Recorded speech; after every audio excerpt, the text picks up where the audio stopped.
Hey guys, I'm Ruth Delgado, and this is Ruth Delgado's Glamour Page.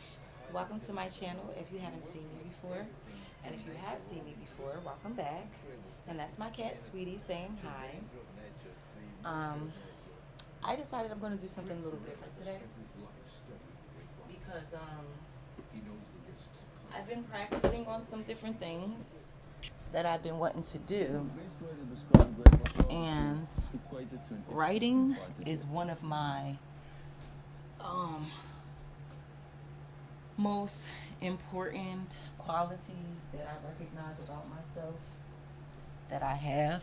Where I'm a really good writer when I really put my mind to things. And so, because of that, I decided, and because I write different things. Like I'll write short stories, I'll write skits, I'll write poetry, I'll write in my journal. I'll write multiple different things, multiple different ways. Like when I get into the flow, I can definitely write.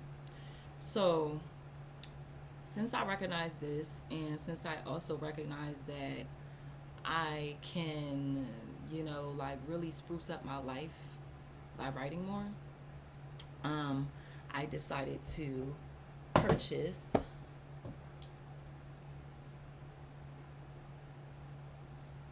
this specific game that I'm going to show you guys, called the Writer's Toolbox. So basically,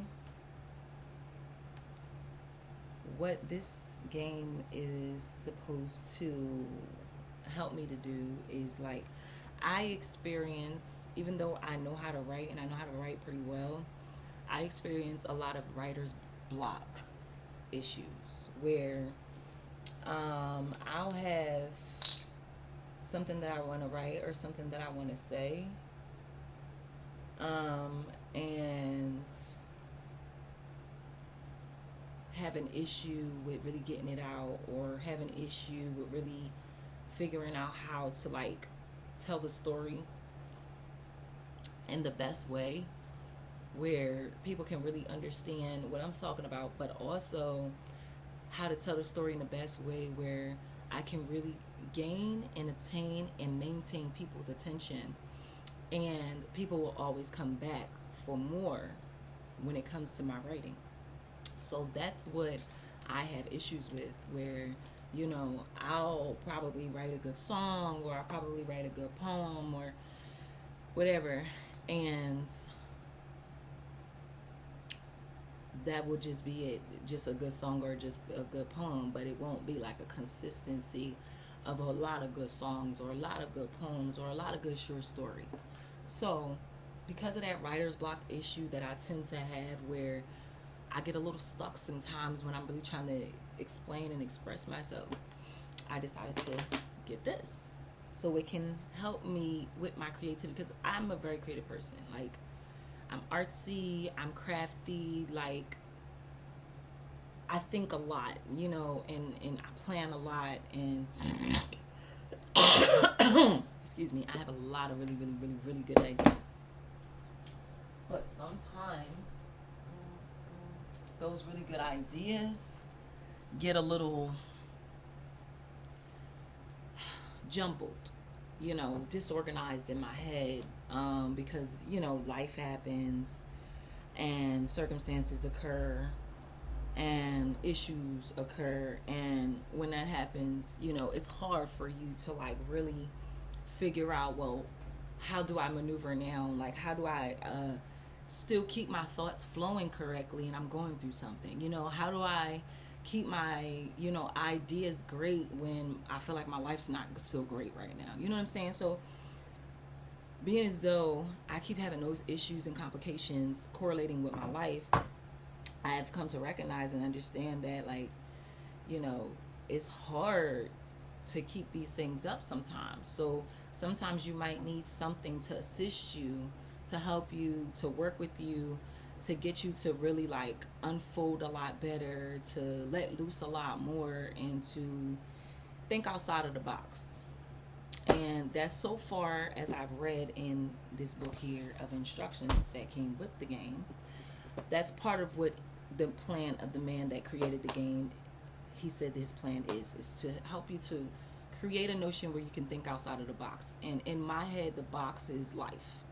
So I'm doing the best that I can to create a notion where I can think outside of life and life's hacks and life circumstances and craziness, and still create something meaningful, interesting, enlightening, and attention grabbing. Like to really get you. You know what I'm saying? Just come on. So guys, I'm so sorry that a couple of my nails popped off and I didn't pop them back on, but y'all see my nails is cute though, ain't they? Even though it's a couple of them missing. So, reading the box, what he said is inside is basically the capabilities to be able to get your story ideas onto paper, get your first line to the last, develop characters and plot, say goodbye to writer's block. Okay, so that's basically what he was saying, that this game is capable of helping you to be able to achieve. I'm sorry, give me 1 second. I have to read something. Hey, I just called. I was working out earlier. I was waiting for me to wake up. Oh, okay. Well, do you still want to work out or no? If so, at the moment right now, I'm actually creating some more videos. But when I finish, I'll let you know.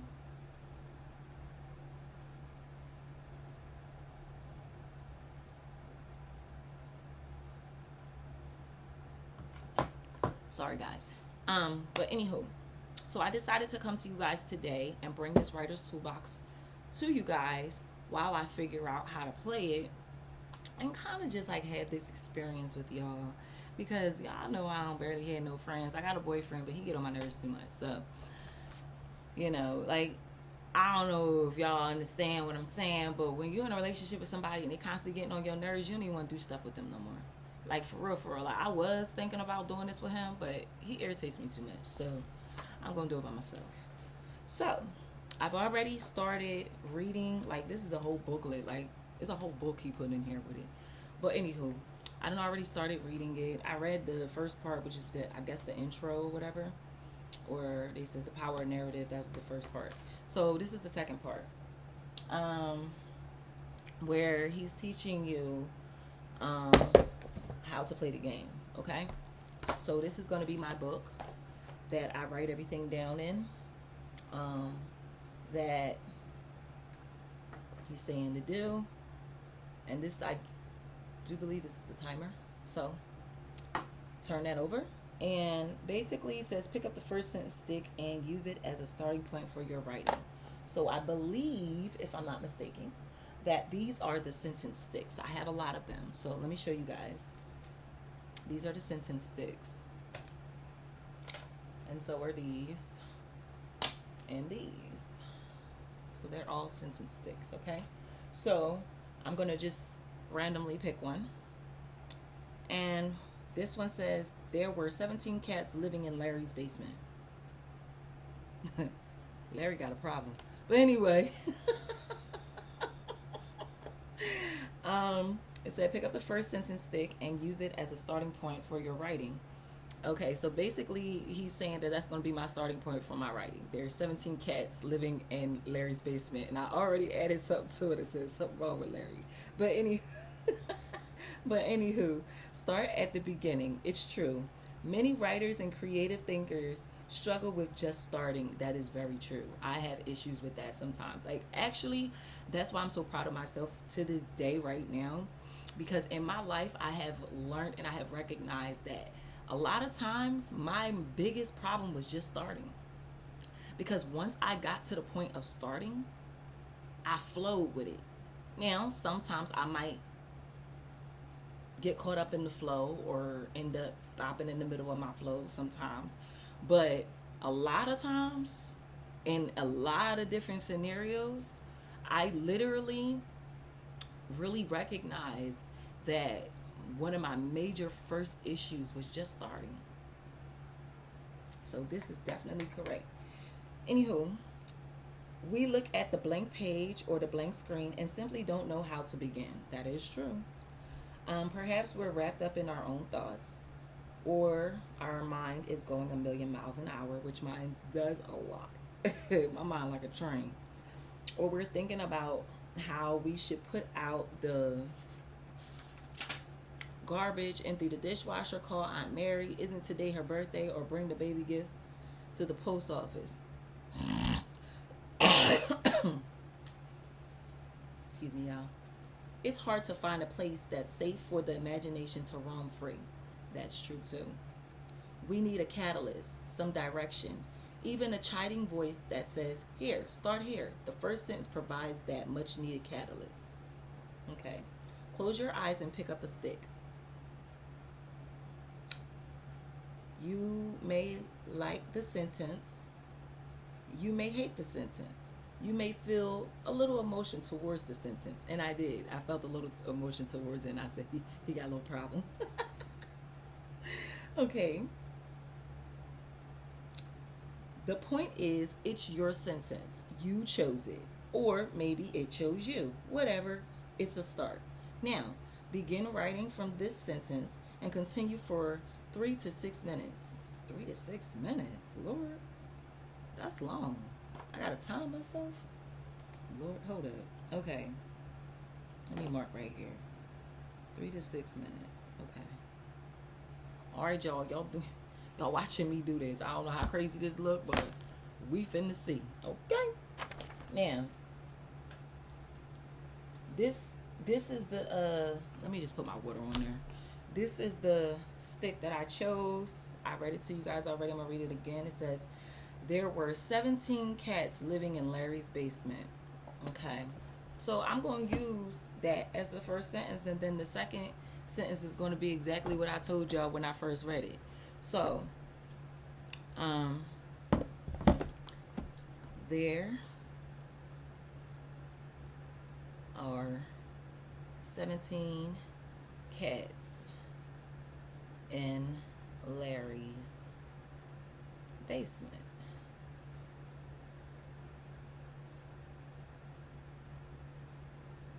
Okay.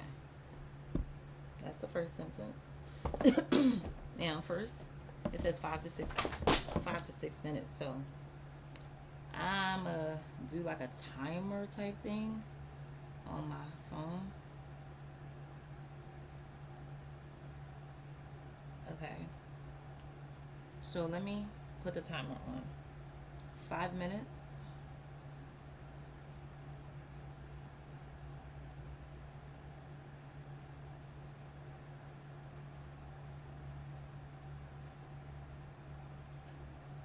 Okay. 5 minutes. Now, pick this up and finish writing. Where's my pen? Okay. So, there are 17 cats in Larry's basement.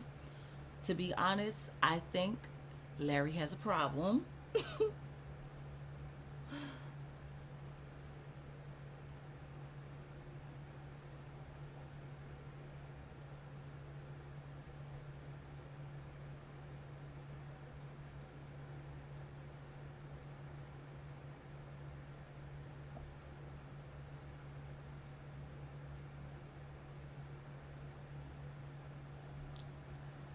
I know his house can't smell good with all them cats.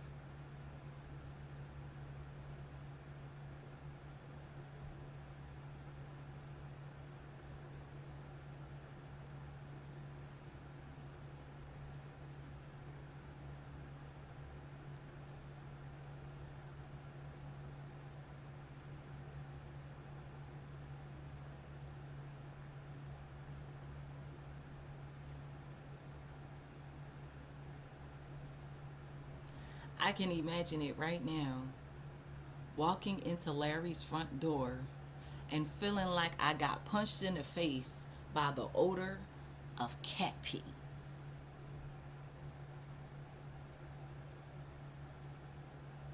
I can picture it right now.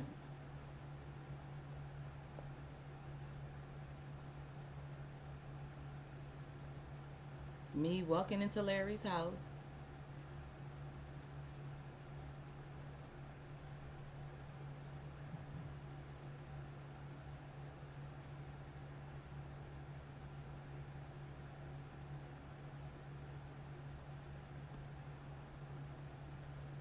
and getting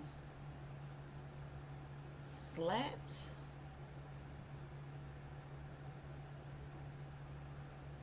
in the face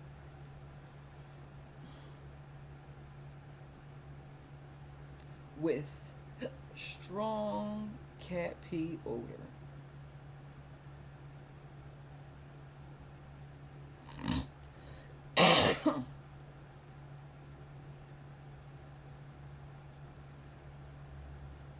Ew.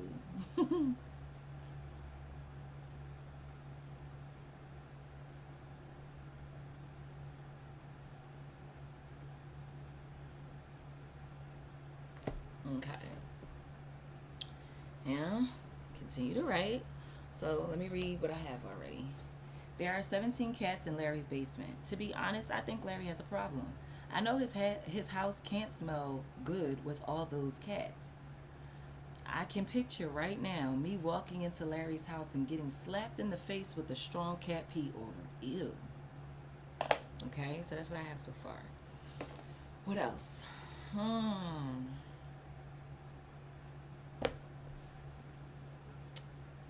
Larry says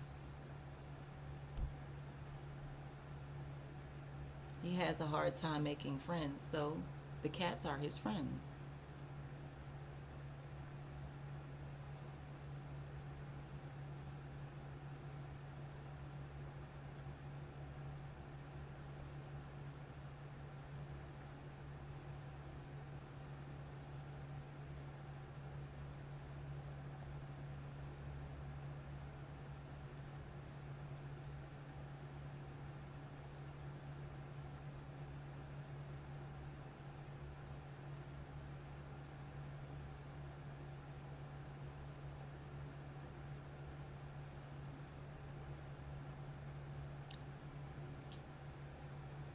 He exclaims,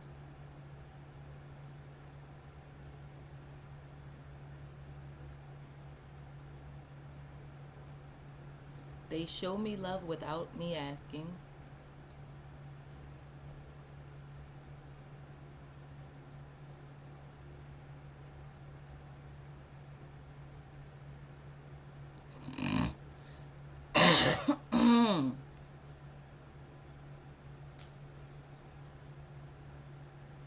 They may be messy and I have to clean up after them, but I feel like it's an honor because of the love they show me so effortlessly. Okay, I'm gonna write the last part.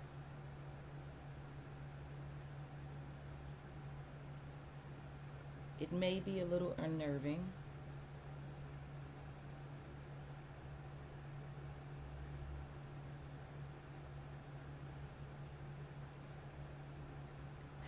having to clean up after them.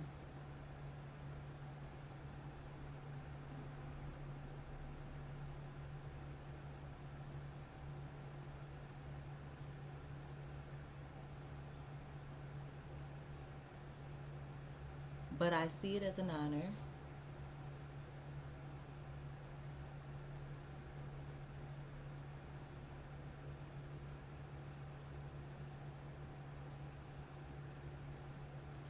Thanking them for their company.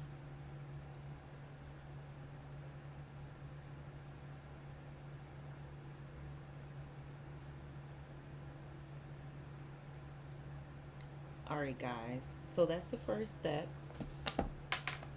I know I went a little bit over the 5 minutes, but that's okay because it's at 5 to 6 minutes anyway. Now we're going to go back to the book, the little booklet that he gave us. Okay, so what I got from that is there are 17 cats in Larry's basement. To be honest, I think Larry has a problem. I know his house can't smell good with all those cats. I can picture right now me walking into Larry's house and getting slapped in the face with a strong cat pee odor. Ew. Larry says he has a hard time making friends, so the cats are his friends. He exclaims, they show me love without me asking. It may be a little unnerving having to clean up after them, but I see it as an honor thanking them for their company. So that's what I got from that first sentence stick that he told me to pick. Okay? So next, see where it takes you. For instance, suppose you get Dad gave me a wink, like we were pals or something. By the time you've copied this sentence down in the notebook, your subconscious is making connections among all your associations with Dad. Your dad, your friend Mike's dad, Father's Day, and then you may focus on the word wink. What are your associations? What do you imagine Dad is winking about? All the while, the synapses of your brain are firing, creating combinations of ideas. Don't worry what they are, just write. You'll feel free because this odd first sentence provides your critical left brain with something to puzzle over or to criticize and analyze. Good. Now your intuitive and nonlinear right brain is free to wander and create. After writing from the first sentence stick for 3 to 6 minutes, pick up a non sequitur stick and use it to create a surprising transition and move your writing in a new direction. Hold up. Did I pick the wrong stick? First sentence. Okay, no, I think I no. Okay, that is the right stick. Okay. So the next stick he said get is the first sentence stick and then non sequitur. Which one is the non sequitur stick? I guess that's this one, the blue one. Yeah. Okay. Now choose a non sequitur stick and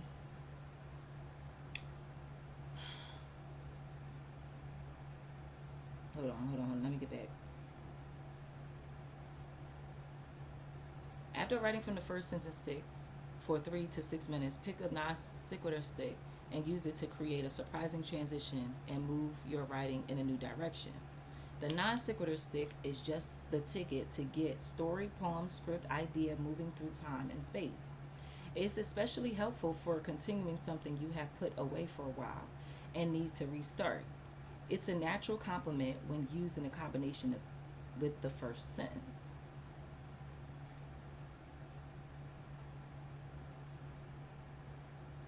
Okay, maybe I need to read that again because I didn't really get that. The non sequitur is just a ticket to get a story, poem, script, idea moving through time and space. It's especially helpful for continuing something you have put away for a while and need to restart. It's a natural complement when used in a combination with the first sentence. All the non sequitur stints employ the element of change to get your character moving in new, surprising direction. This change may involve place, such as I left for Detroit, or time, such as on Saturday I made oyster soup. Some non sequiturs use a bold statement to create a sense of change in an attitude or direction, such as it's been 17 years since I danced the cha-cha. Like the first sentence, the sequitur will give you the critical side of your brain plenty of distraction to keep it occupied. You might puzzle over the word cha-cha. You may think, I have no idea how to do the cha-cha. What kind of dance is that anyway? When was that popular? Perhaps I will write a flashback scene showing how the protagonist's parents danced the cha-cha at their wedding in 1957. In the meantime, you are pushed into the imaginary place with the uncharted plot, points, and characters. You are free to roam the creative landscape. Use the non sequitur stick anytime you feel the need to get pushed into an interesting narrative place. Close your eyes and pick up one stick. Write from that for 3 minutes. And then pick up another and another. The non sequiturs can be used very effectively for quick moving experimental stories, poems, and screenplays outlines. It's great to use a combination with the first sentence, but it works well with all the exercises in the writer's toolbox. Okay, so let's do the 3 minutes. Non sequitur. They said write that for 3 minutes. So, excuse me, y'all. We got the sequitur stick. I didn't even look at it yet. Put the water right there to save the page. And I'm going to put another stop clock on 3 minutes this time, so we can write the sequitur part. Okay. I decided the only solution was to seduce him. Oh, Lord. Here we go. Okay. Next paragraph. I decided the only solution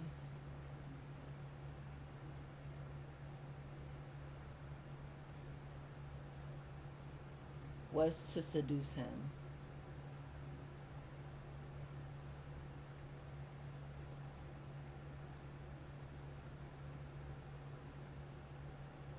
Okay. Oh gosh. The smell is heavy, but I have to convince Larry to loan me $3,000. The smell of cat piss is heavy.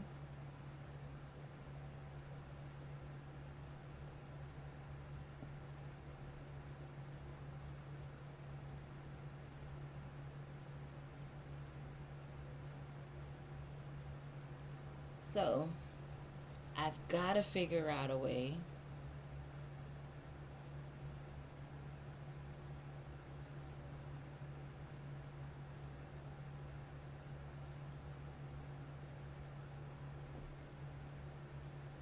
to convince Larry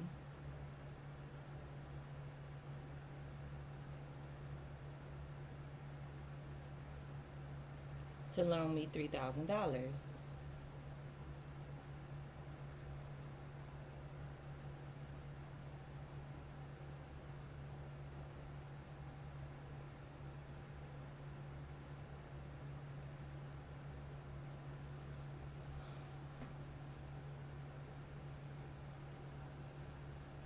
So I unbuttoned my shirt a little.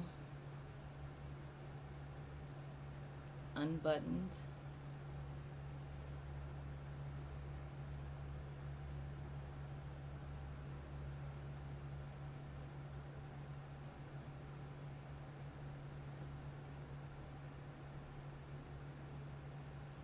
Exposing my perfectly perky cleavage. Oh my.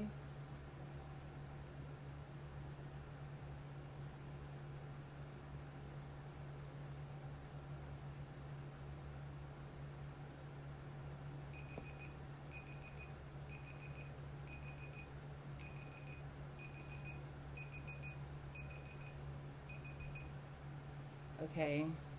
The timer stopped, but I'm gonna still write. My perfectly perky cleavage and the seduction began.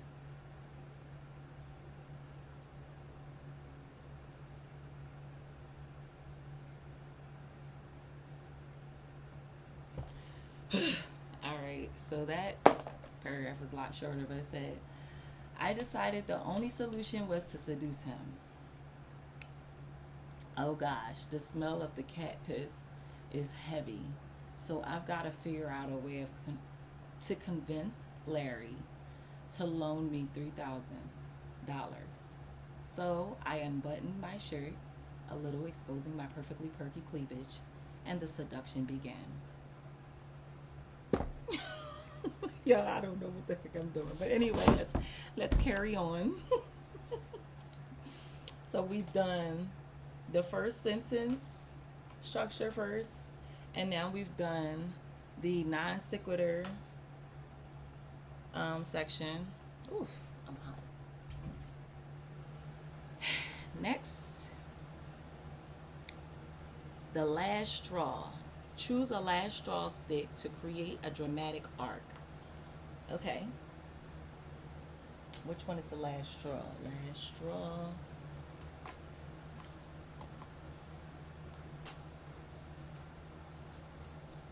Okay, what we gonna do with the last straw one? I didn't even read yet. Y'all, I'm getting a little lightheaded. A little hot. Okay, maybe I need to turn this chair around. Alright. Choose a last straw stick to create a dramatic arc. The catalyst sentences are the proverbial straws that broke the camel's back. They are intended to fuel conflict and emotion. The last straw is a terrific exercise for writers who tend to avoid conflict and tension in their work. According to Ann Lamott, author of The Bird by Bird, and UCLA screenwriter guru Richard Walter, this is one of the biggest problems for writers.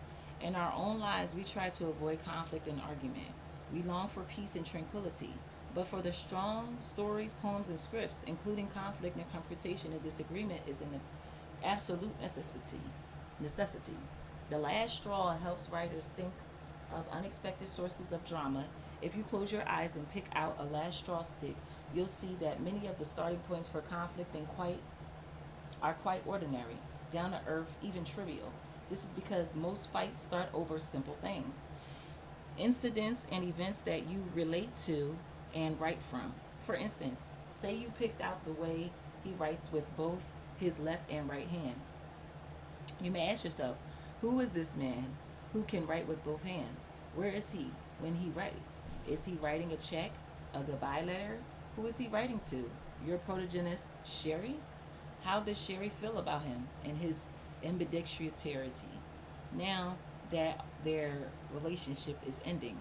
Now, the conflict between Sherry and her ambidextrous boyfriend will not be over an abstraction, such as can he commit, but rather about a tangible, visual, sensory-based issue, the ability to write with both hands.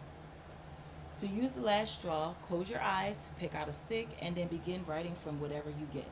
The last straw is a natural companion to the first sentence in a non sequitur exercise and can be used in combination with all three. It's particularly helpful to writers who get stuck at the climactic moment of the story,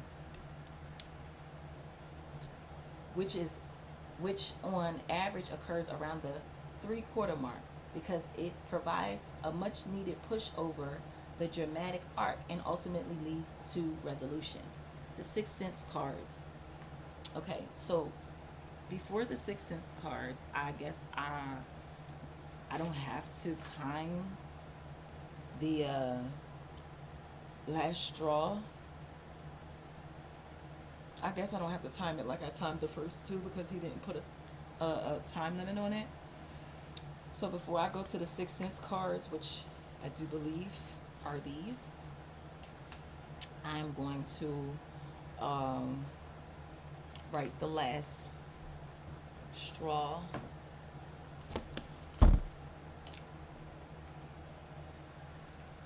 The way she made tea. Lord, that has nothing to do with nothing. But let's work it out.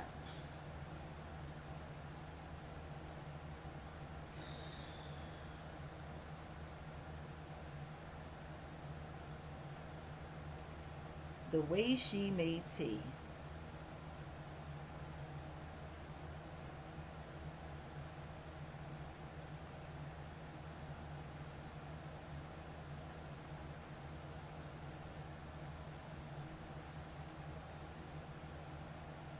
When she was trying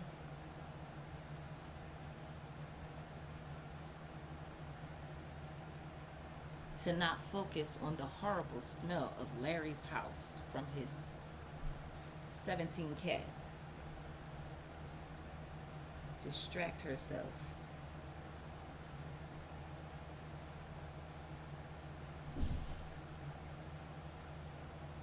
from the horrible smell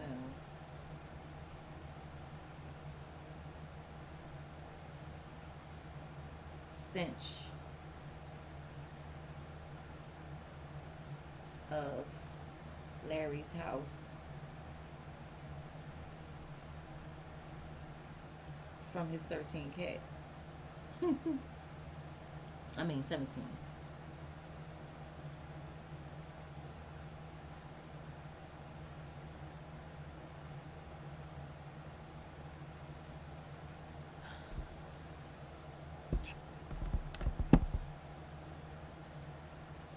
She's trying to flirt with him.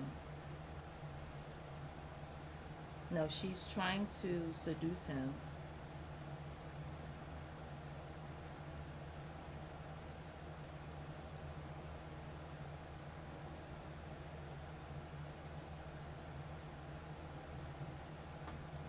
And distract herself.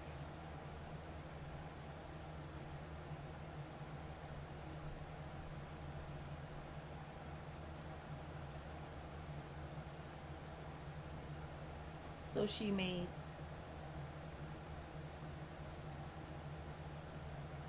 them some hot tea.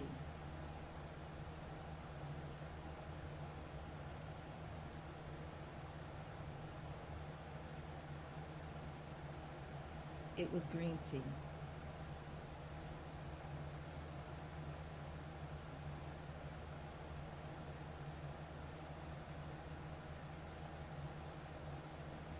To help relax her nerves.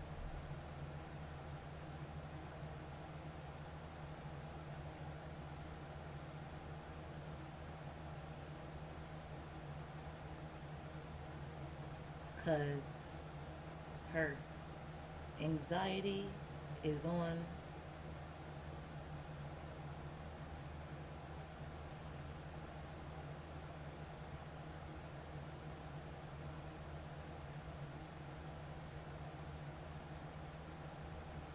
trying to focus with all these cats swarming around her.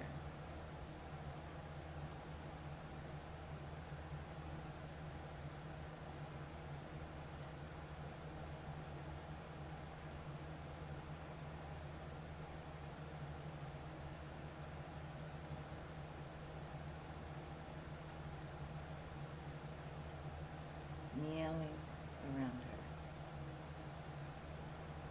and purring.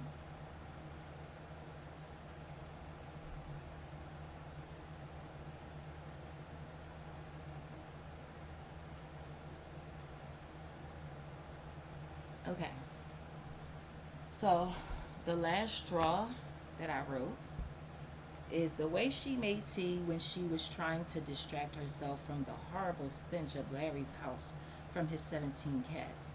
She's trying to seduce him and distract herself, so she made them some hot tea. It was green tea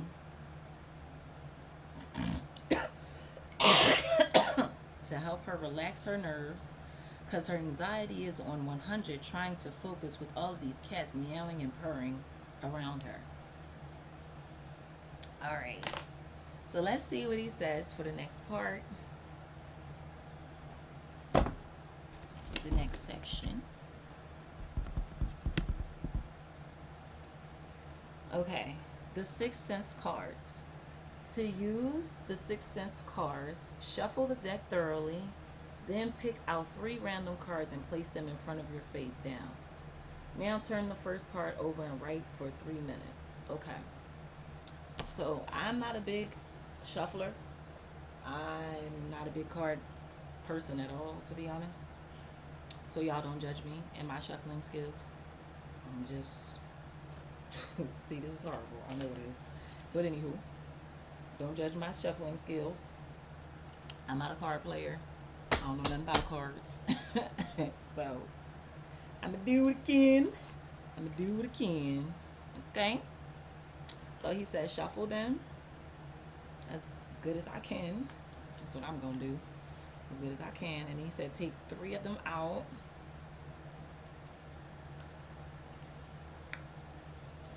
One, two, tree. Okay. We got tree. We'll sit that over there to the side with our sticks. Uh-oh.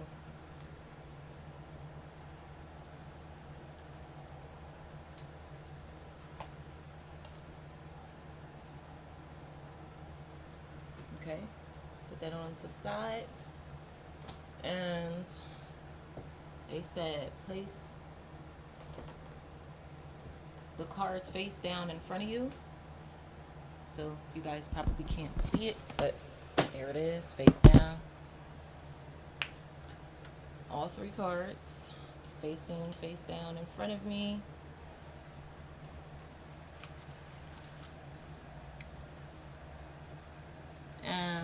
They said first put my timer on for 3 minutes, because he said write for 3 minutes on the first section. So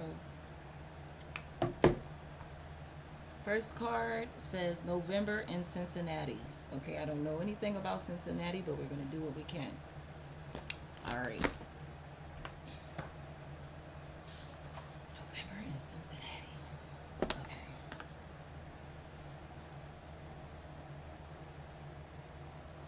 November in Cincinnati. How do you spell Cincinnati? Cincinnati.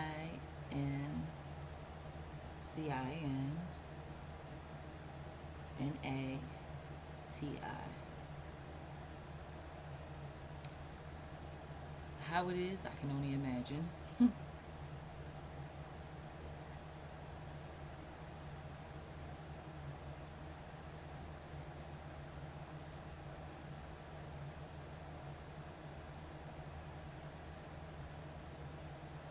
Why? Because I know nothing about Cincinnati. I really don't.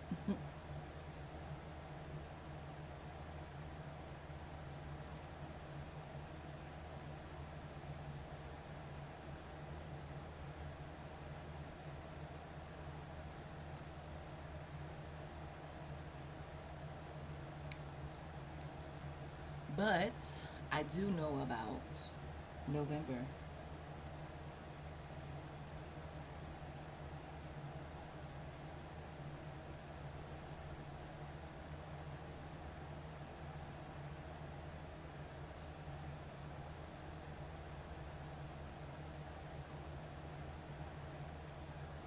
It's fall season.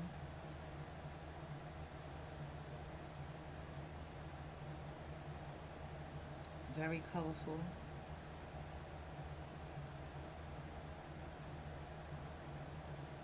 Outside with all of the leaves changing colors and falling gracefully to the ground.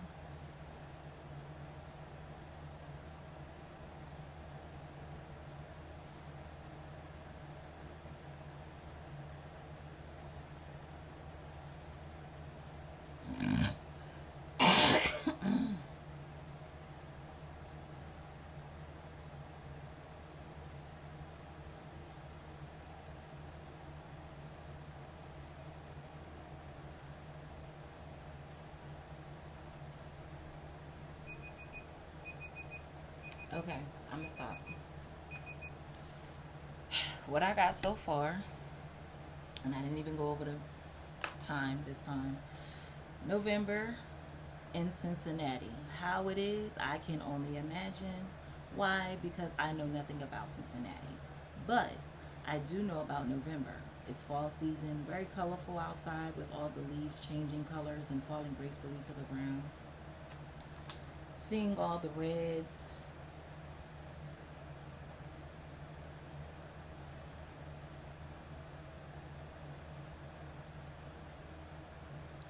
golden yellows,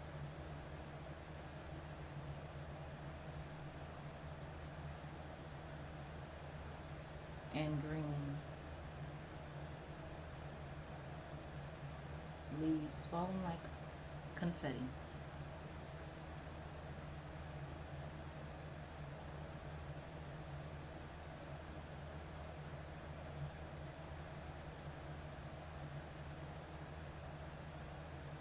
Covering everything. Covering cars,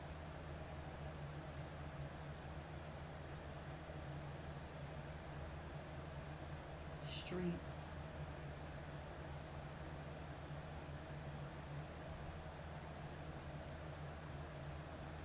and roadways.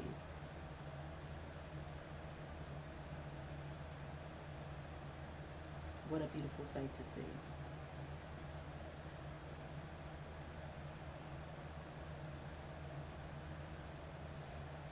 And colorful.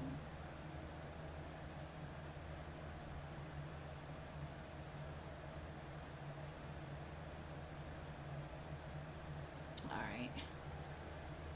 So I added just a little bit more. I said November in Cincinnati, how it is, I can only imagine. Why? Because I know nothing about Cincinnati, but I do know about November. It's fall season, very colorful outside with all the leaves changing colors and falling gracefully to the ground. Seeing all the reds and golden yellows and the green leaves falling like confetti, covering cars, streets, and roadways. What a beautiful, colorful sight to see.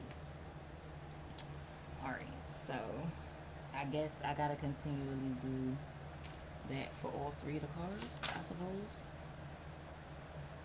Ooh, my stomach.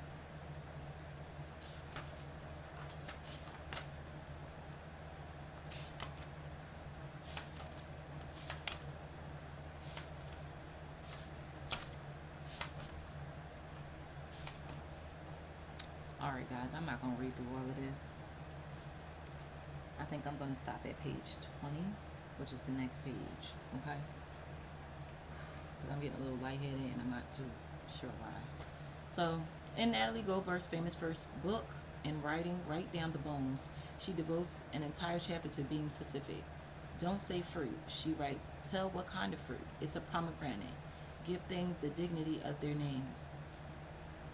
Being specific translates to using your senses, all your senses, sight, sound, smell, taste, touch, as well as memory and the imagination. Strong writers creates a feeling of authentic time and place through the use of sensory details, specific descriptions, and evocative memory. The six sense cards immediately propel the writer into a specific sensory landscape. The cards are made up of smell, your mother's old perfume; sight, the plants of Aunt Sylvia's porch; sound, someone crying in the next room; taste, cold soup; touch, the feel of a velvet on your shoulder; memory, imagination, a receipt from 1973. Suppose you get a taste of almonds. Turn the timer over and write for 3 minutes on whatever comes to mind. Stay centered in the specifics in your description. All you have to think about is almonds. Nowhere story, poem, scripts is going to, certainly not how it will end. Wait, what? All you have to think about is almonds, not where the story, poem, scripts is going to, certainly not it will end. Okay, I don't know. That sounds weird. But anyway, once the 3 minutes are up, set the timer for another 3 minutes and turn over the middle card. This card can also serve as a middle of the story or poem. Let's say you get a toothache. Perhaps your main character bit down hard on the almonds. Perhaps he or she broke a filling. Perhaps the character will have to go to the dentist's office. Stay with the pain of the toothache. The feelings and action it initiates. Lastly, turn over your third card and write for 3 more minutes. It's the beach in winter. Why does your main character want to go to the beach in winter? Who is there? Why the sudden urge? What memories does this excursion evoke? Or perhaps it's simply that his dentist lives at the beach in the winter, and so he must go there. The beauty of the Six Sense cards is that you can use them in any quantity. 3 is good. More work just as well. Okay. So like I thought, he's saying 3 minutes for each card. So let's get to it. I don't know if I'm going to continue past 20. We'll see. So I have to put the timer back on again. It's a lot of timing. But we got this though. Next card says, the sound of Henry crying. Okay.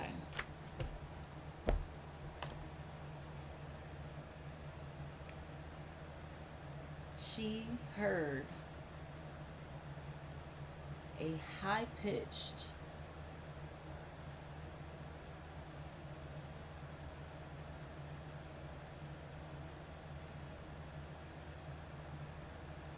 baby kitten cry.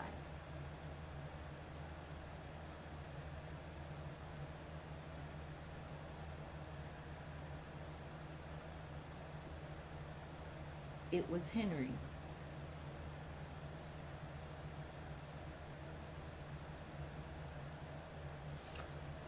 One of Larry's 17 cats.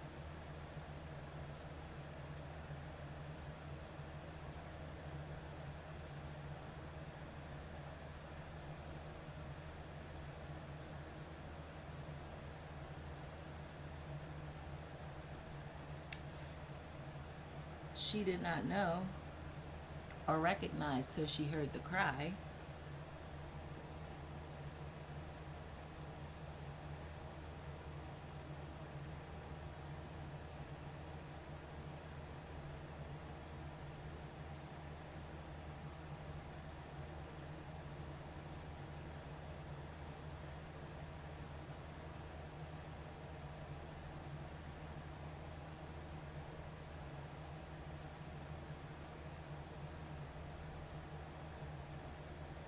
That she accidentally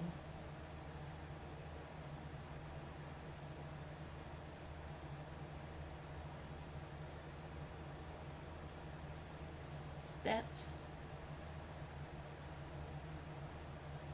on Henry's tail.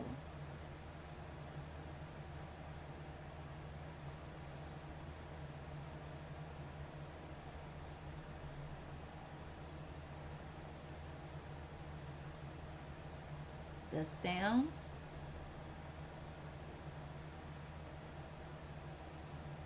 of Henry crying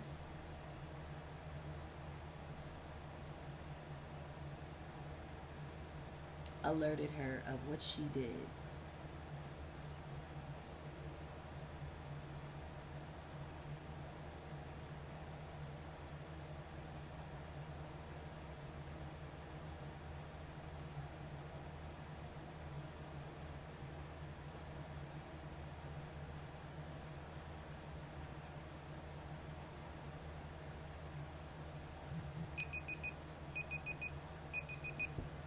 Okay, I was about to add a little bit to it, but it went off, so I don't know. Okay, so far what I wrote is she heard a high pitched baby kitten cry. It was Henry, one of Larry's 17 cats. She did not know or recognize until she heard the cry that she accidentally stepped on Henry's tail.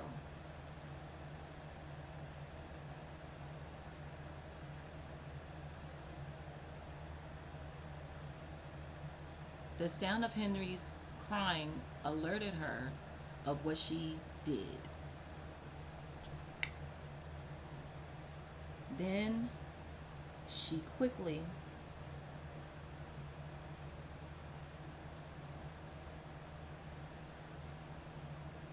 picked Henry up in her arms, kissed him, and apologized.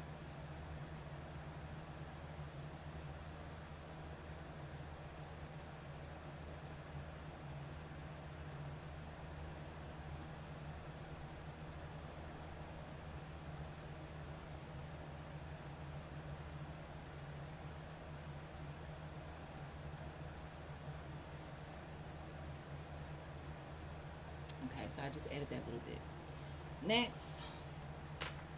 Next card. So we have November in Cincinnati, and then we have the sound of Henry crying, and the last card for this particular exercise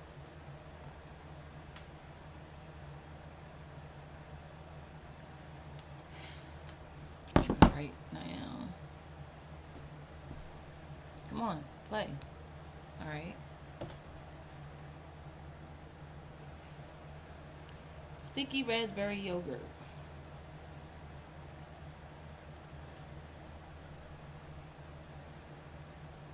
as a treat,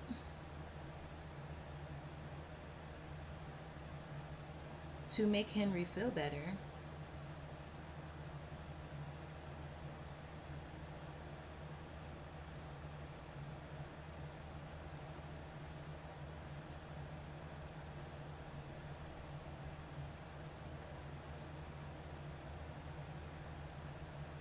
Debbie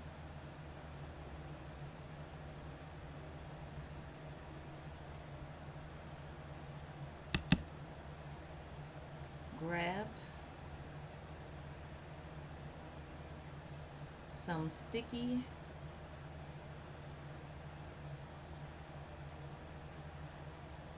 yogurt, sticky raspberry yogurt,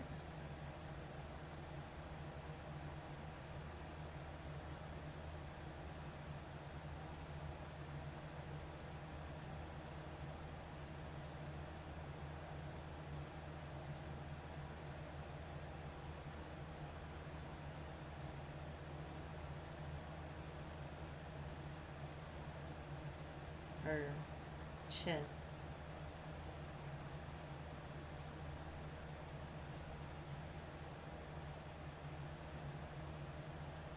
that she dropped, and fed it to the cat in her cleavage.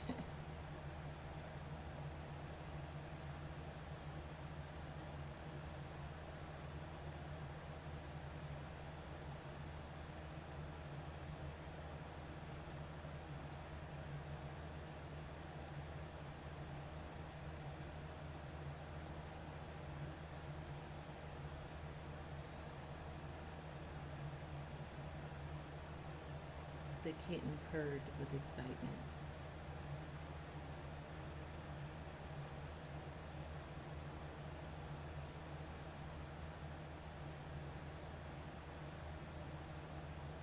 Delicious.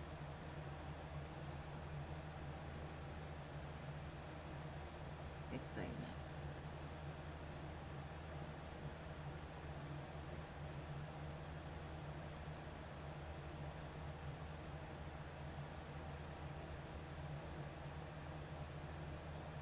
You could see in his little kitten eyes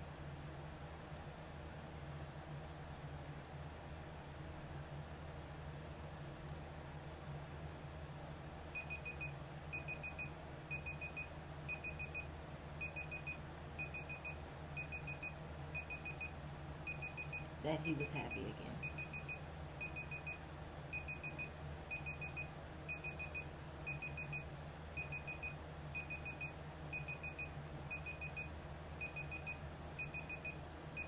Okay. All right, guys. So the last card, what I wrote for that is, as a treat to make Henry feel better, Debbie grabbed some sticky raspberry yogurt off her chest that she dropped in her cleavage and fed it to the kitten. The kitten purred with the delicious excitement. You could see in his little kitten eyes that he was happy again. Okay, so those are the 3 sticks, the 3 cards, and let's see what the next exercise is. This is interesting, right? All right. The protogenist game. In this exercise, you will spin each protogenist palette to come up with new combinations of protogenist goals, obstacles, and actions, and to create limitless number of plot lines. The protogenist game is particularly helpful for writers who struggle with plot. Based on E.M. Foster's advice on aspects of the novel and culled from many screenwriter books, especially Linda Sidger's excellence making a good script great. The protogenist game creates built-in tension and a strong dramatic arc. First, spin the protogenist palette. This is about your main character, protogenist palette. Okay, let me see which one's which. bunch of palettes here, so let's see which one. How do I know which one? Okay, Protogenesis. Protogenesis is right here. And this is what? This is action, this is obstacle, and this is goal. And this is Protogenesis, the first one he said use. So we're going to use Protogenesis. Follow the directions. Okay. So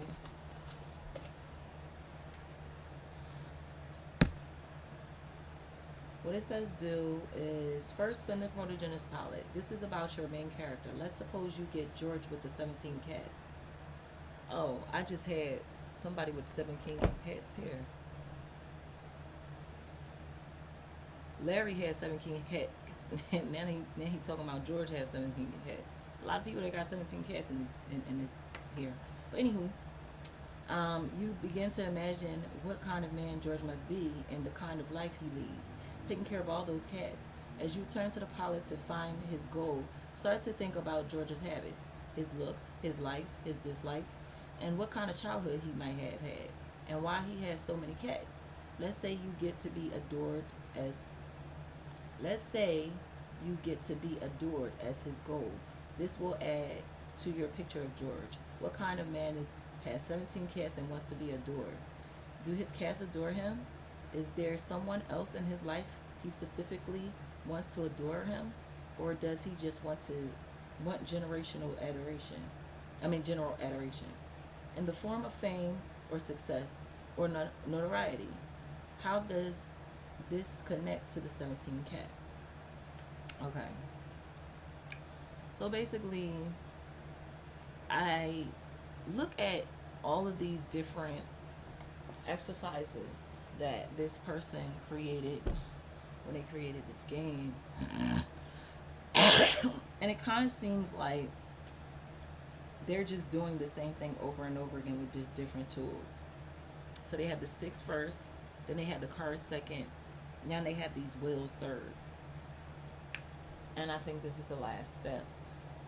So basically, it seems like what the author who created this little booklet as well as this game is doing is they're using different kind of enjoyable, attention grabbing tools to help manipulate your thinking process. I like that. That's why I got it. I figured that that's what it was going to do, because it helps you broaden your perspective thinking and recognize that you really can get ideas from anything. You really can. But sometimes you get so overwhelmed because it's so many possibilities of combinations of stories, of skits, of whatever you're trying to write, poems, whatever. So because there's so many possibilities, you get kind of lost in the possibilities. So a game like this helps you to find direction, and it also helps you to gear to certain specifics and certain points and make certain points and learn how to make those points interesting, kind of attention grabbing. I get it. It's making sense. So I don't even know how to, because it's not even really spinning. Y'all see this? It's not even really spinning, so I don't even know how to really spin that. Okay, Joy from the Rock Band.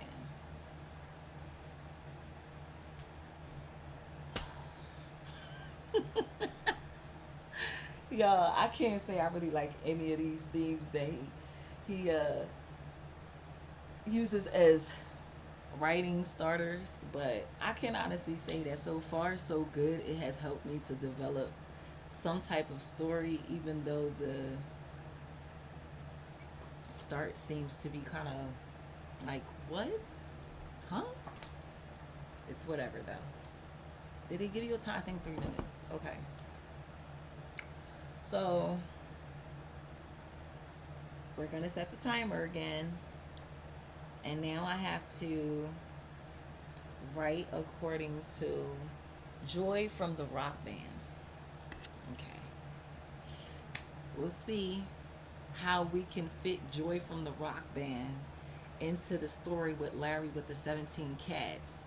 And was it Deborah or Debbie? Debbie trying to flirt with Larry and can't take the smell of his house. We're going to find out how we can just link all this in. So, Joy from the Rock Band. Let me put the timer on. Let go.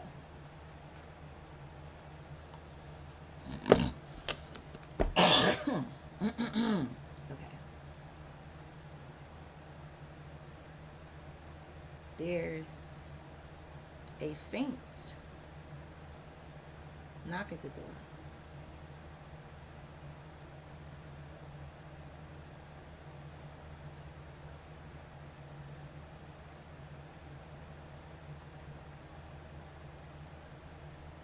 Debbie, still being flirtatious,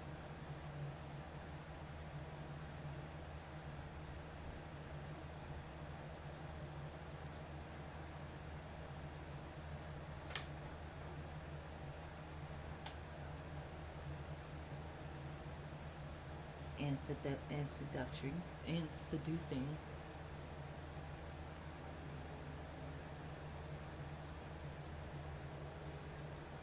She kindly offers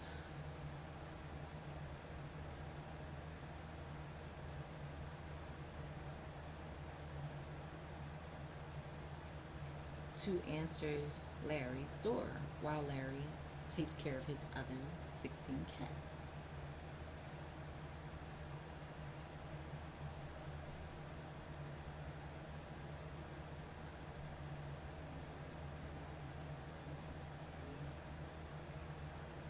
While Larry feeds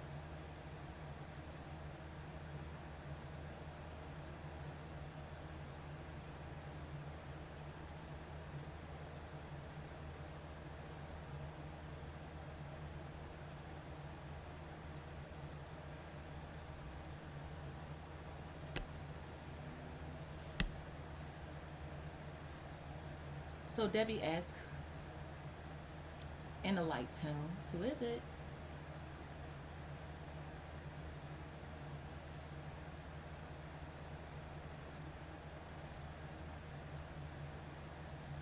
A light, friendly tone.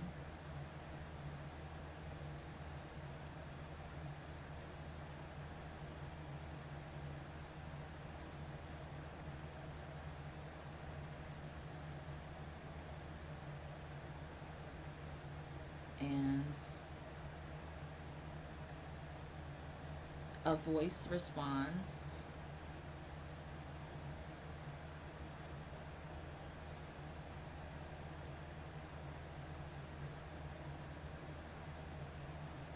"It's Debbie. It's Joy."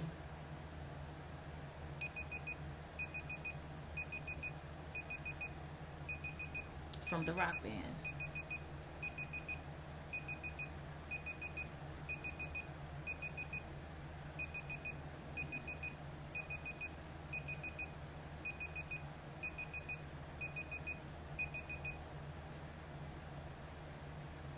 Okay.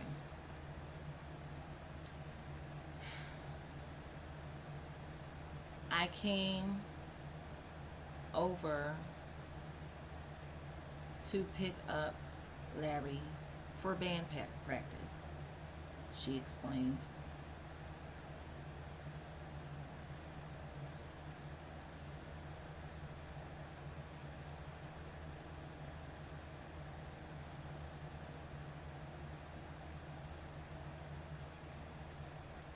For band practice.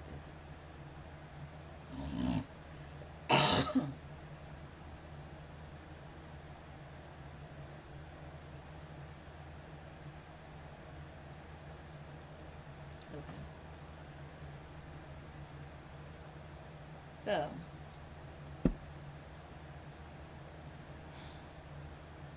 what I have, Joy from the Rock Band is what I had to write about.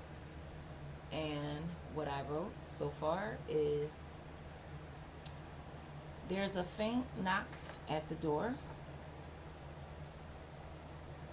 Debbie still being flirtatious and seducing, she kindly offers to answer Larry's door while Larry feeds his other cats. So Debbie asks in a light, friendly tone, "Who is it?" And the voice responds, "It's Joy from the rock band. I came over to pick up Larry for band practice." Okay, there we go. Next, let's see what he says do next. Guys, I'm so sorry. My stomach is distracting me so much because my stomach is really hurting me very bad. I need some soup or something. I think I might go get me some soup, some candy. I don't even need to be eating no candy, but I've been wanting some candy for a while. Some soup, some candy, and something cold. I'm about to go to the store when I finish. All right, guys, this is so interesting. Like, I think I'm gonna continue because, like, I'm not gonna lie, this is very intriguing. Okay. And to be honest, if I don't have to, I really don't want to have to do a video number 2 on this. So I'm trying to do everything in this one video, but it's a lot longer than I thought it would be. It's already over 1 hour. But it's interesting though. Like, if you are really into writing and if you're really into like educating yourself and doing better for yourself, like this is very definitely very captivating for your mind and for your senses, and to like really connect with what you're doing and enjoy the process. Okay, so next, spin the obstacle palette. So the obstacle palette is this one.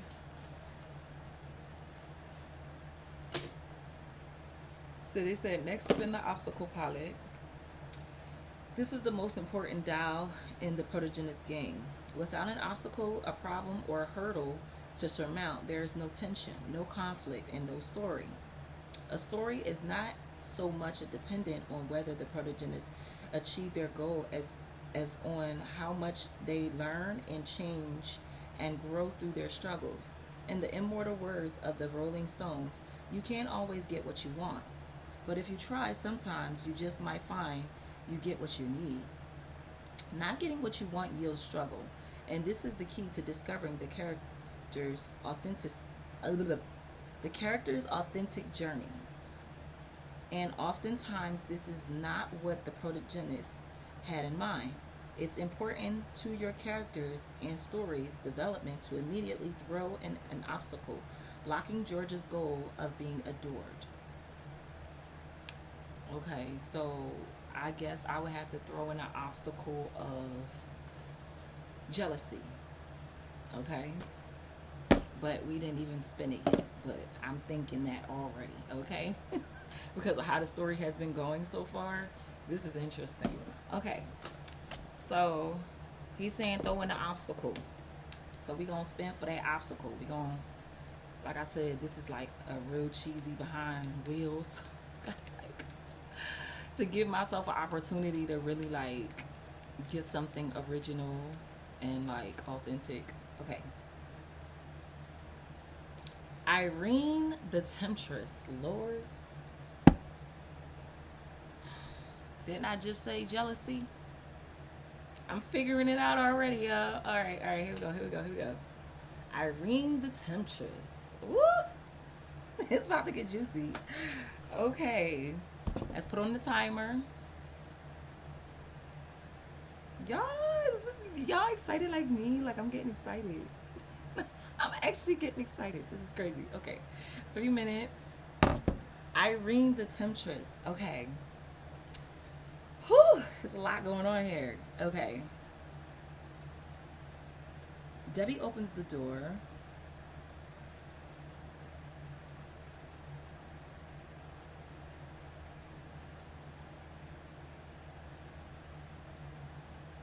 And this beautiful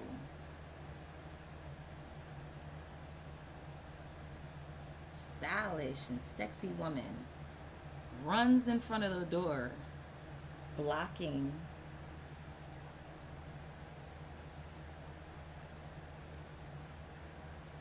Okay, hold up. Debbie opens the door, and this beautiful, flawless, sexy woman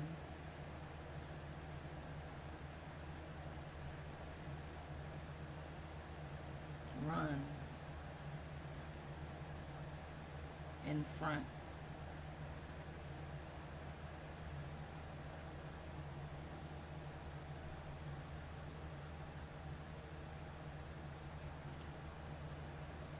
of the door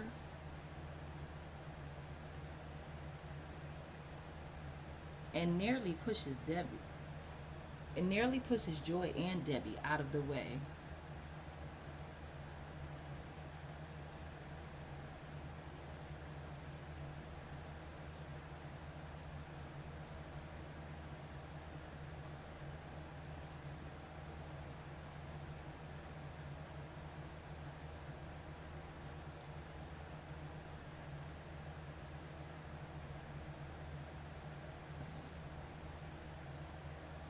To get to Larry.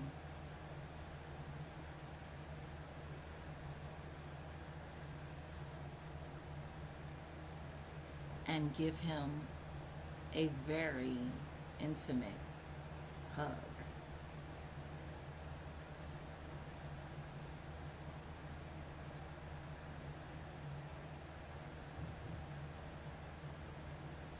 Very touchy and intimate hug.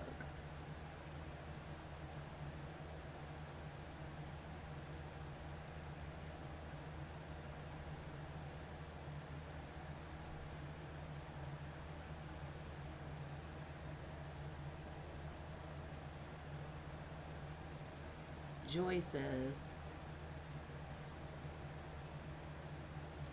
and by the way,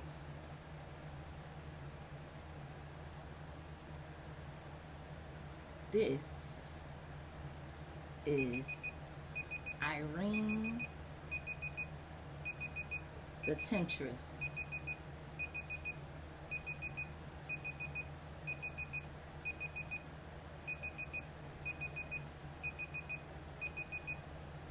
My sister who loves her some Larry.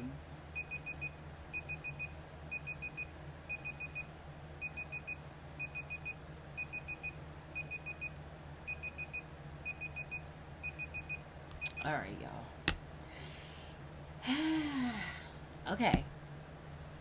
So, what the base was Irene the Temptress.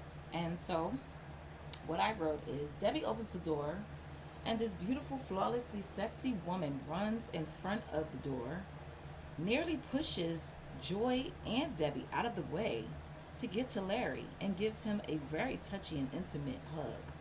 Joy says, and by the way,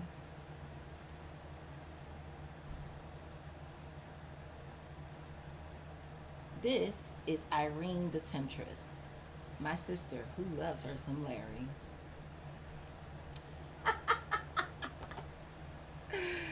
It's about to get crazy. All right, so the jealousy has come. Y'all, this is interesting. Okay, here we go. Next, perhaps this roadblock is Sylvia from the gym. This should push your imagination into new turf. Does Sylvia work out? Is she very strong and toned? Is George? How do they know each other? And what are Sylvia's feelings about George? What does she think of the 17 cats? Does she adore George? Does George adore Sylvia? Finally, to push the story into a place of conflict, complication, and consequence, George must take action. Spin the action pilot. Suppose it lands on a kiss him or her. Does this mean George will kiss Sylvia, or does George fancy someone else? What if he kisses the person in the middle of the gym, right there in the treadmill? Suppose he falls off. Suppose the person he fancies falls off. Suppose he kisses Sylvia at home, in his kitchen, right there in front of the sink. Well, then, what will the 17 cats think about that? These are all questions to keep your left brain busy. That's the critical, oh, I can't do this part of your brain. while the creative and intuitive right brain can roam freely and have some fun with George and Sylvia and the 17 cats. Or in my case, Larry, Joy, and Irene in the 17 cats. The protagonist game gives you a roadmap to create a plot, dramatic tension, and structure. Your job is to accept the challenge and just write. And remember, as Natalie Goldberg suggests, don't think, just write. Okay. So now they said do the action. Um,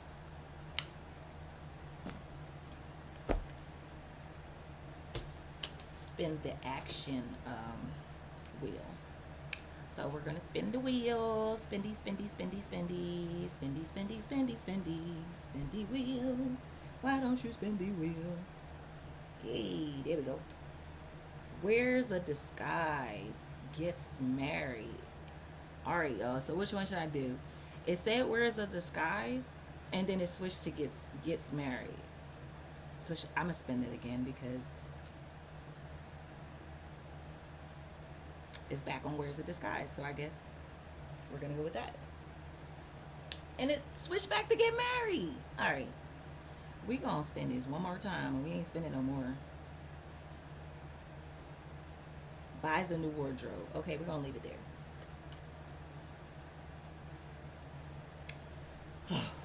Okay. Buys a new wardrobe is the next thing to write about. So let's go. Where's my pen? Okay.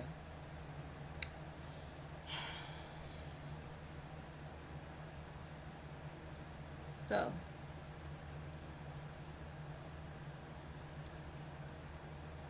gorgeous Irene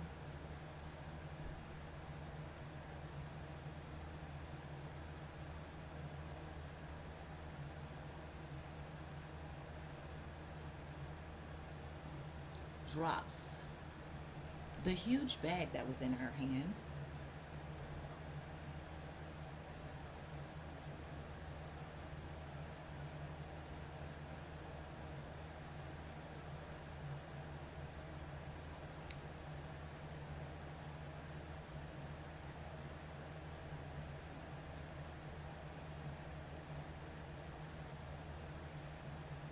On the floor, and starts to salvage through the contents of the bag.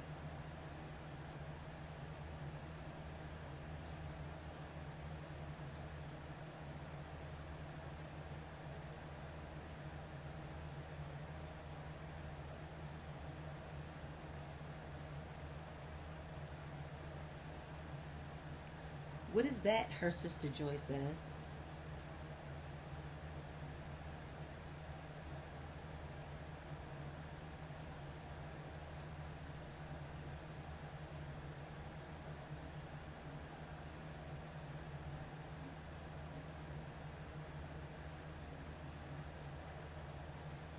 Irene softly says.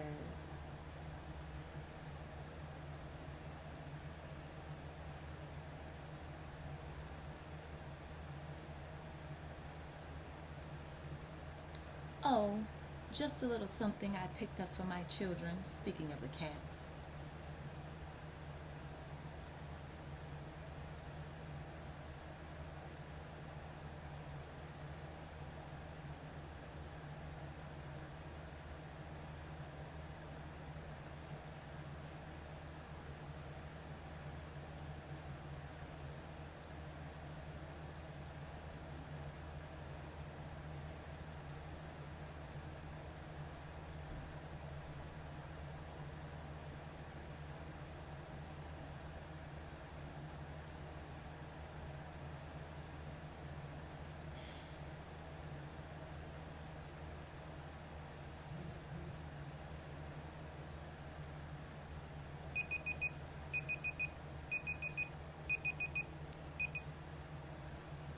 She said,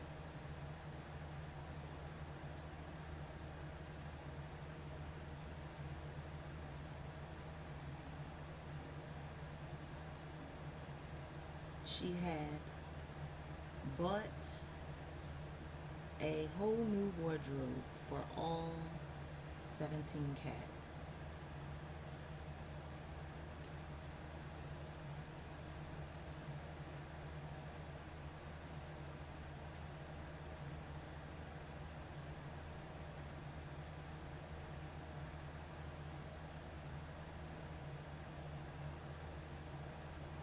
Okay.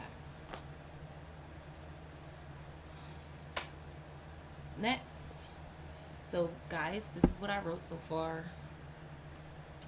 So, gorgeous Irene drops the huge bag that was on in her hand on the floor and starts to salvage through the contents of the bag.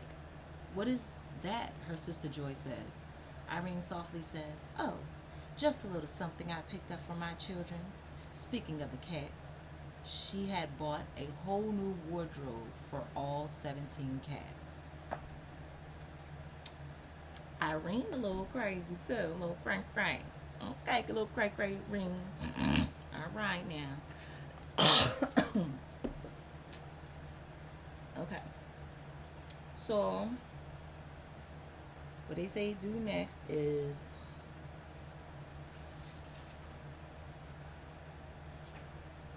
part 3. Whose story is it anyway?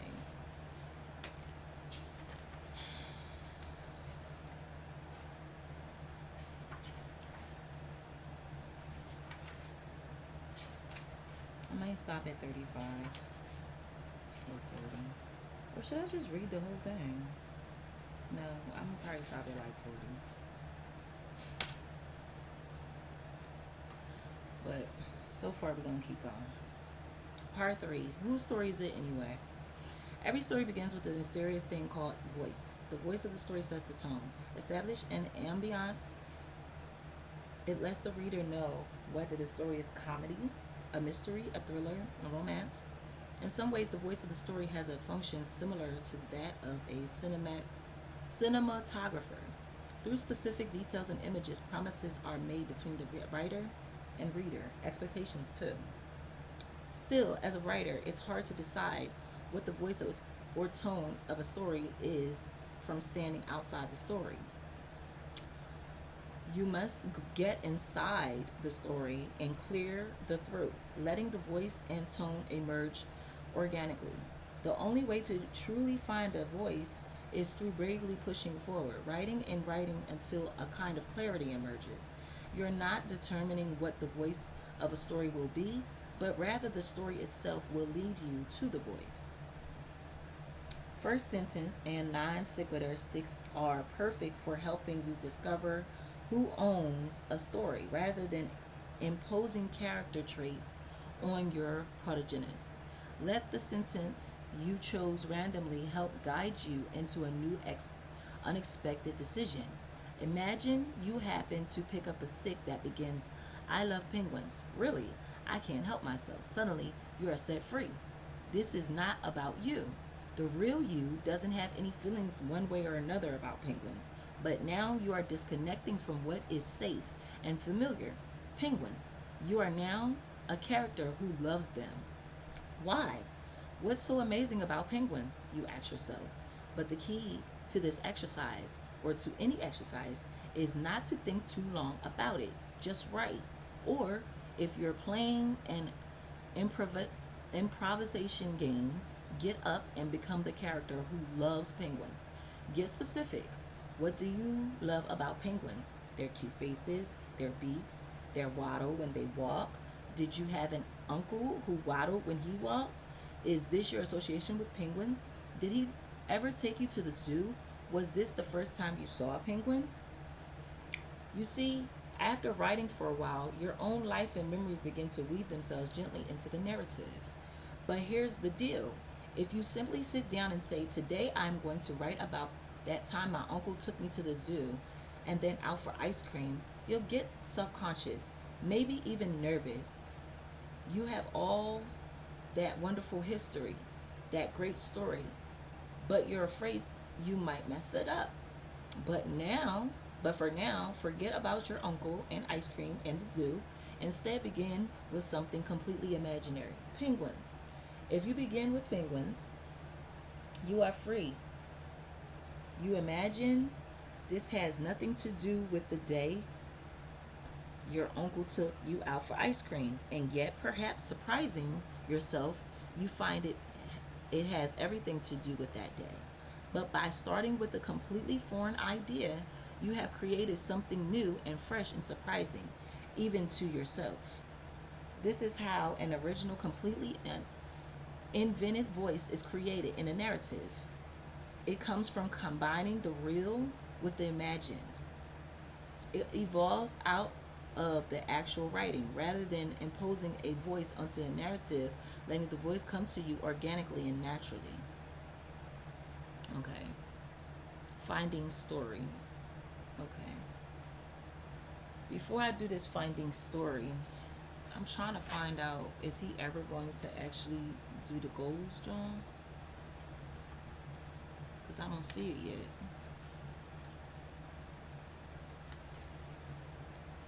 And if he's not going to do it, then I guess I'll do it on my own. Alright, y'all. At this point, it's kind of starting to seem like I'm starting to actually read a story to y'all now. And it's not any longer like directions for the actual game. So I think there is when I'm going to stop reading. But I'm going to do the last wheel.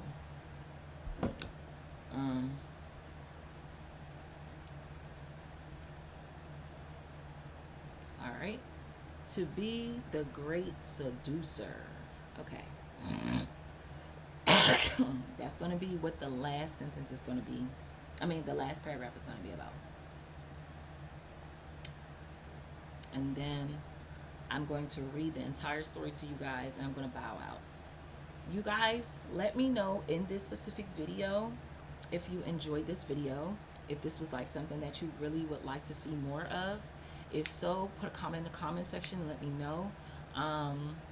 If this is something that you find very interesting and intriguing and like attention grabbing. Also, if you guys would like for me to like do a live and like try to interact with you guys with creating with the game, if you guys think that's interesting, actually I think that's interesting myself, that's why I just came up with it. So if you guys would like me to go live and you guys would like to, you know, join my live and help me to like create some narratives and create some stories, that would be awesome. So if you think that that's an awesome idea just like I do, make sure you put a comment in the comment section, let me know. And if you have any ideas or if you have any thoughts about the game, if you decide to get the game or if you're thinking about getting it, talk to me in the comment section. Let me know what's up. Like, tell me what you think about the game. Tell me if you thought that the game was very intriguing and attention grabbing and entertaining. I personally think that the game is very entertaining. Like, honestly, at first I got a little bored because I seen this thick behind book that I had to read, and I'm not gonna lie, y'all, even though sometimes I have my reading times and I have my writing times, sometimes my anxiety gets the best of me when I see thickness of a book or something. So when I first seen how thick this book was, I'm not gonna lie, that was one of the first things that didn't allow me to immediately get into figuring out how to play the game, because I'm like, I gotta read all that.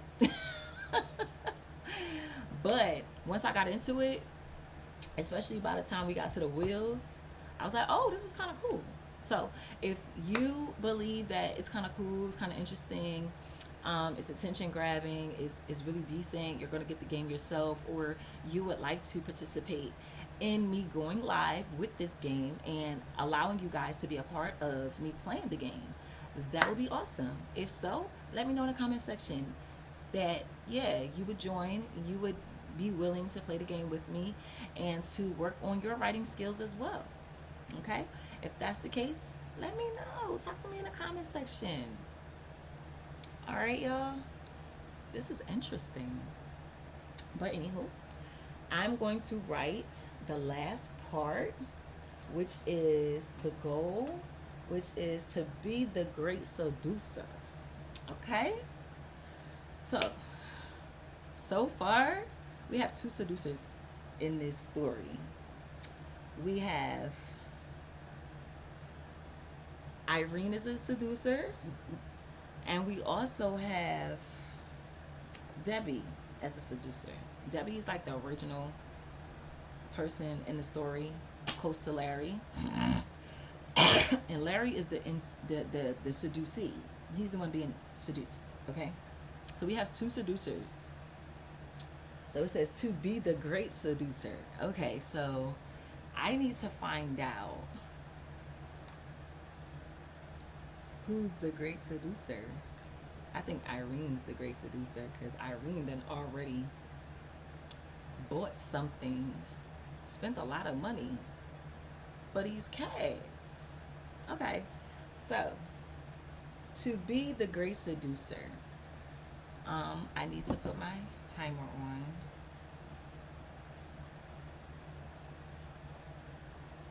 Let's get to it.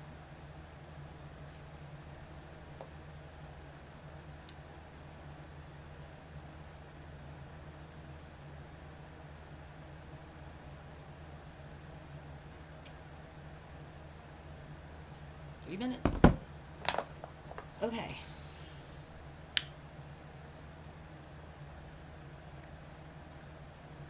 When Debbie heard this,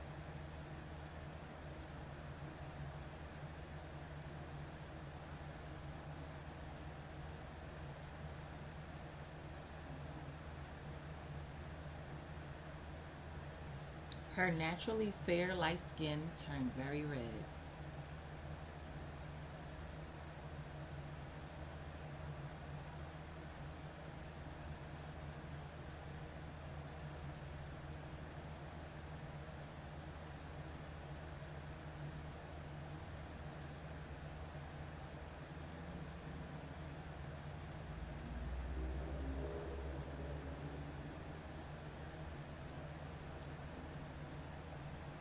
She was thinking to herself,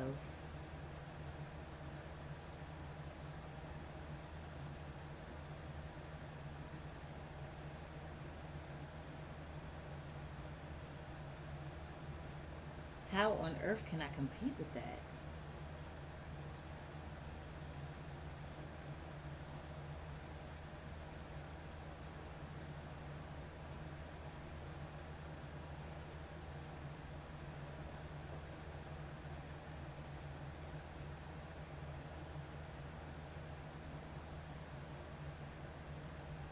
She says to herself,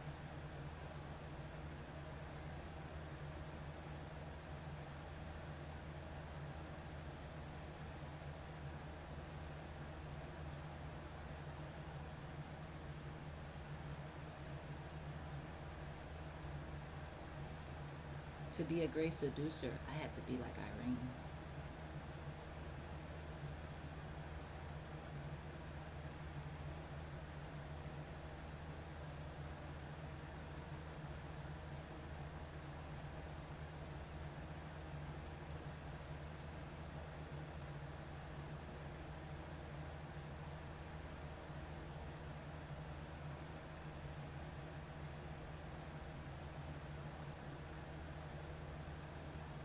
She's like a dream, just came right in here and provided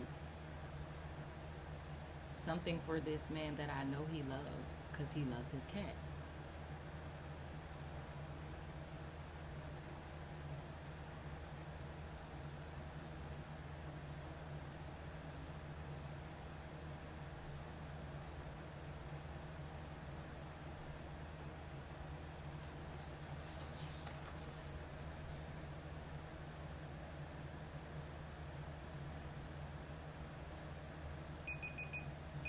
Something she wasn't asked for.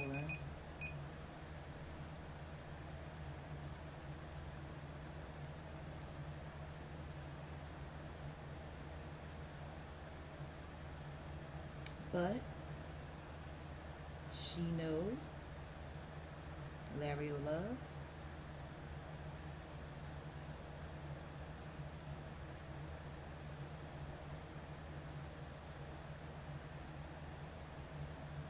Because she knows he loves his cats.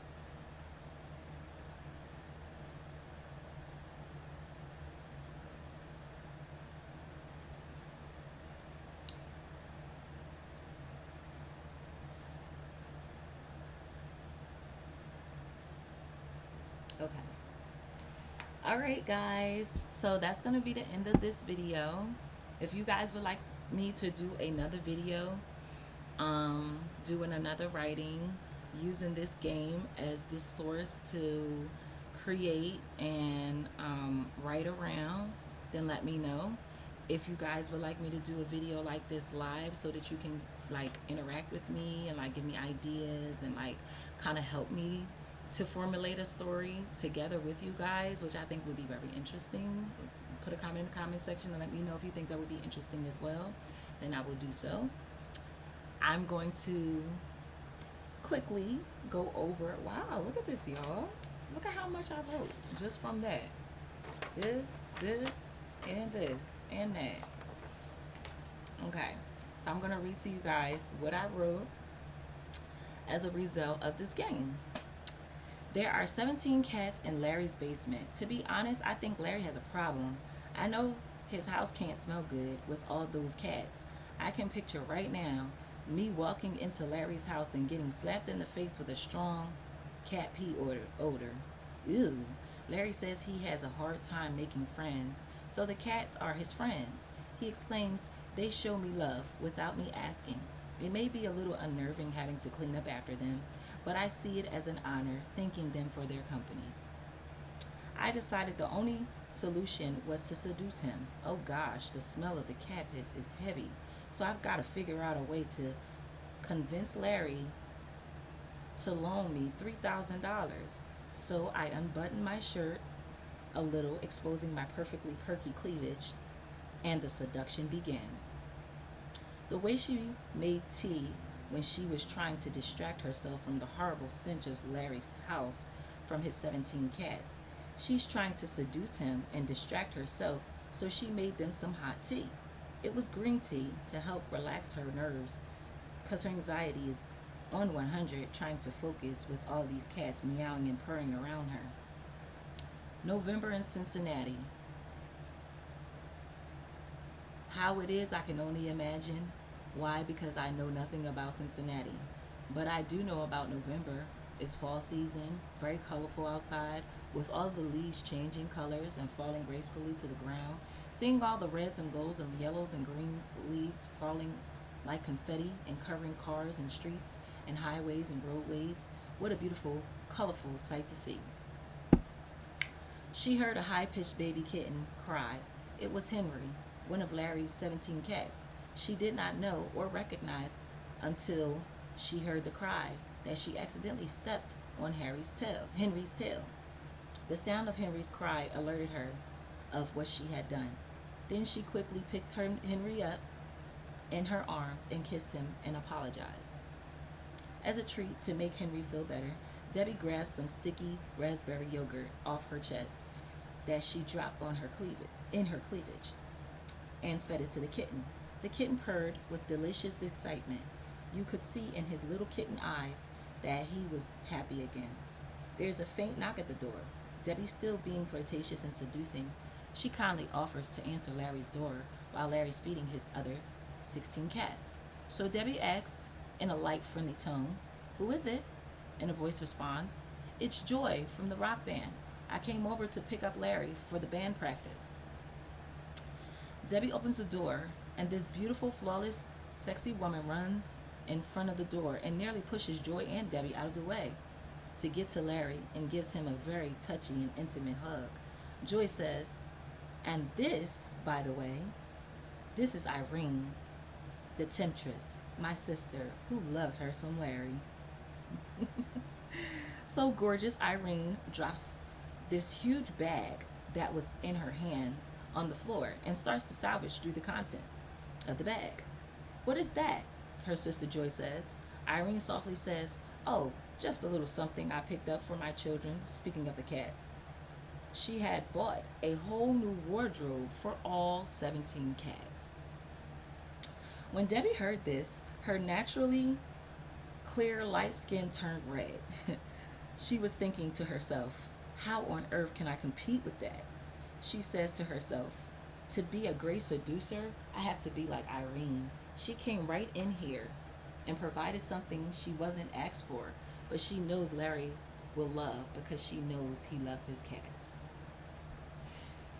All right, guys, tell me what you guys think about the little mini story I created using the game, and tell me if you thought that it was very interesting. To be honest, like, I do feel like one, two, three, four, the fourth paragraph, because it didn't really have that much to do with the rest of the story, kind of was like a little off. But other than that, I think it has a nice flow to it. I think it's pretty cool how I was able to like really flow. I like this game so far. This is my first time playing it, y'all. So if y'all want to get included when I play it again, let me know ASAP. All right, y'all. Y'all know the drill. Truth Tribe, if you're already a part of the tribe, thank you so much for watching and supporting my channel. I really appreciate you. And if you are not already a part of the Truth Tribe, what you waiting for, babe? Listen, make sure you press that subscribe button. Push the button. Press the button and subscribe and become a part of what? Become a part of the Truth Tribe. Because when you vibing with Ruth, you're vibing with the truth, and you become immediately a part of the Truth Tribe. Because when you rocking with Ruth, you're rocking with the truth, and that's just that on that. And we will be back next time. Peace out.